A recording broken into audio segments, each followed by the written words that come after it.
Speak your mind. The wind felt different in Manhattan. Hollow Oak wasn't sure why, but it just was. She had spent most of her life attuned with nature, to the point where every slight difference stood out to her like a barren tree in the middle of spring. And right now, the unfamiliarity of everything seemed to be bashing her right in the skull. She shifted on her hooves uneasily, glancing up and down the cobblestone roads that were void of ponies.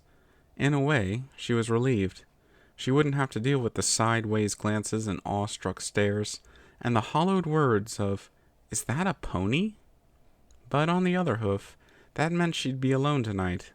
Hollow scraped a hoof against the cobblestone, blinking a few times. Her eyelids felt heavy, but her body was too overworked for sleep. With a shrug, she continued down the path, taking in the early morning air around the town. Hollow didn't often miss home. She may have missed her fellow Kieran, even the annoyance that was Autumn Blaze, but she wasn't a fan of the silence. That rotten, deafening silence that bled its way into every corner of her life. The silence that she was so eager to break, but lacked the voice to do so. Hollow didn't sleep much either. It was too quiet at night, especially in the hotel rooms and hostels she passed her time in, and she didn't dare try and break the ambience. The other guests surely wouldn't have taken kindly to that. And so, she decided it was easier not to sleep. She continued down the roads as a shudder ran down her spine. The storefronts and buildings sat parallel on her left and right, darkened and brooding like massive statues in the night. A shudder ran down her spine, but Hollow shook it off. She wasn't quite sure where she was going, but it was surely better than going nowhere. As she rounded the corner, something down the road caught her breath. There was a building that seemed to glow in the fog, light emanating from its windows and pouring out into the street. It reminded Hollow of the lighthouse she had seen while in the San Francisco Bay, shooting beams of brilliant light to fight back the fog. Hollow moved towards it, wondering if she was dreaming. A sign above the door indicated that this was some sort of bar, and a glowing neon sign indicated that they were still open. She squinted through the glass window, suddenly feeling very thirsty. All she could see were colored blobs on the other side. Hollow glanced behind her, at the cold, dead town that stretched far into the distance, and sighed. She pushed open the door, flinching as a bell above the door rang out. The room was void of ponies. The bar top was made with a slick, polished wood, with lines of stools awaiting customers. A few tables and chairs were scattered throughout the room, with booths lining the far side.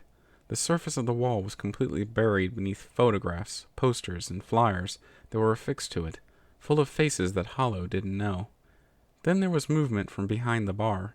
Hollow watched as a light yellow mare in an apron glanced up from the counter. Hollow shuffled on her hooves awkwardly, glancing back at the door. The bartender greeted her with a warm and friendly smile before waving her over. She found herself obeying the request, sliding onto one of the bar stools and glancing behind the bartender at the bottles and jars that lined the shelves behind her. The mare stuck her towel into her apron pocket before tapping a hoof on the counter and gesturing behind her expectantly. Hollow gulped nervously. Now came the awkward part. She shakily held a hoof to her throat and tapped it, before shaking her head. A warm wave of heat washed over her face, and her eyes darted away for a second, fear seizing her body. Memories swam to the surface of her mind, a chorus of voices belonging to a sea of blurry faces. What's the matter with her? Can't she talk? Come on, say something. Is she shy or something? Hasn't said a word to me this entire time. Well, if you don't like me, just say so. You don't have to be so rude. Why are you waving around like that? What, are you a spastic or something?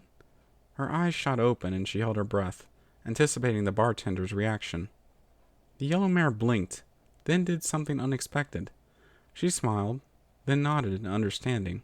She pointed to a small sign on the right of the counter, written in plain and simple letters. Hi, my name is Applefooter and I'm a mute. Please be patient with me. Hollow nearly recoiled in shock before pointing at the sign, then herself, before nodding furiously. Applefooter giggled silently. It didn't make a sound, but Hollow could tell she was laughing. She made a series of gestures with her hooves, to which Hollow tilted her head in confusion. The bartender reached underneath the counter and pulled out a blackboard and a piece of chalk, quickly writing out a message and sliding the board across the counter so Hollow could read it. Do you know equestrian sign language? Hollow frowned before shaking her head. Applefooter offered her a piece of chalk, and Hollow quickly wrote out a response. No, my tribe was affected by a magical spell a long time ago. I haven't been able to speak since. Hollow gently slid the board back across the table.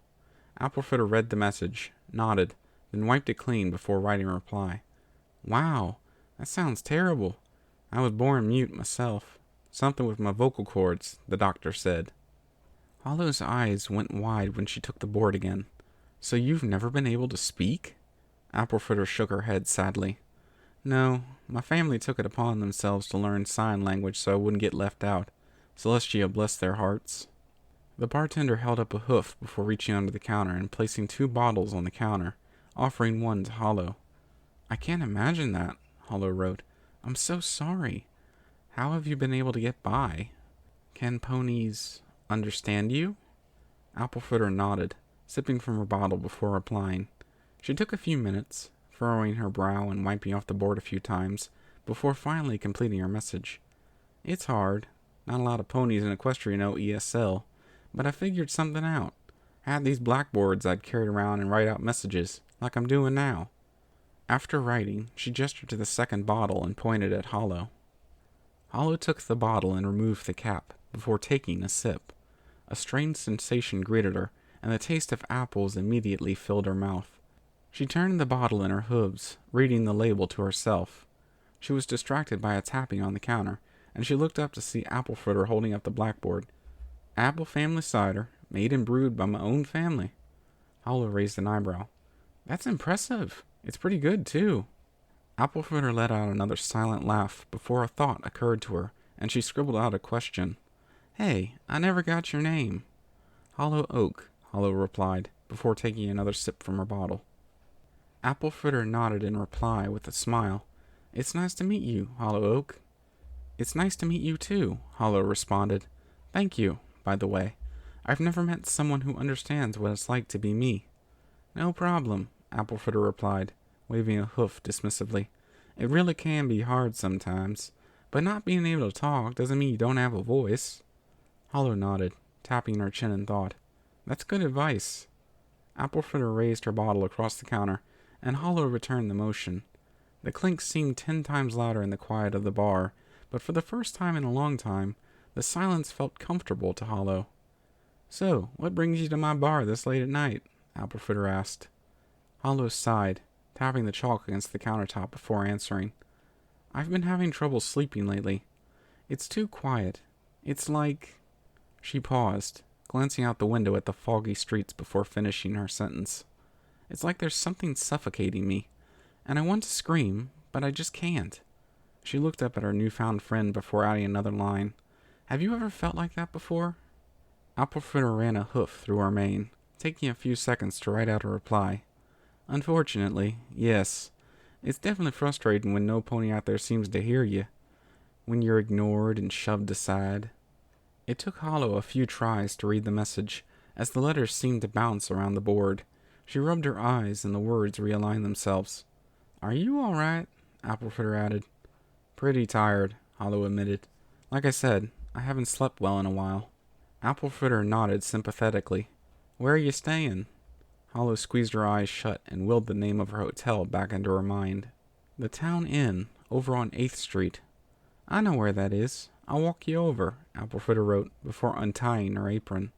Hollow quickly shook her head, to which Applefooter waved her hoof. Hollow blinked a few times as the mare briefly disappeared into the kitchen, before digging into her bit bag and dropping a few on the counter. She turned the chalkboard around, running her hoof over the scratched and stained surface. It seemed like such a simple solution. How had she not thought of something similar? The kitchen doors opened again, and Applefooter trotted out, a set of saddlebags draping her back. Are you sure no pony else will come in? Hollow asked. Applefooter nodded again and pointed at the door. Hollow shrugged and hopped off her bar stool, offering the board back to Applefooter. The mare pushed it away and shook her head. She pointed at her bags, and Hollow made out the shape of several more boards inside. Hollow blinked in surprise before pointing to herself and mouthing out 2 words. For me?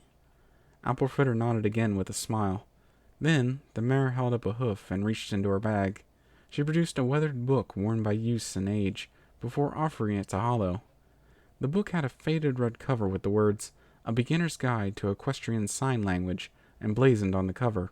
Hollow gently took it in her hooves, as if she was handling some delicate artifact. She looked up with a bleary, tired smile, before suddenly embracing Applefooter in a tight hug. Hollow smiled even wider when she felt her hugging back. They broke their embrace, and Applefooter pulled open the door. Something occurred to Hollow, who quickly began flipping through the book before finding the section she was looking for. Hollow raised a hoof to her chin, then brought it down and forwards in a simple motion. "Thank you." Applefooter smiled, a twinkling in her eye, and returned the gesture. With that, Hollow stepped out into the night. She felt tired, but more importantly, she felt better.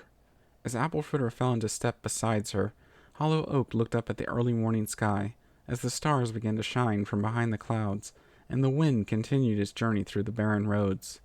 She couldn't say it, but she was happy. Thank you for listening in. Please like the video if you enjoyed the reading, and subscribe to be informed about future readings. Until next time, stay tuned.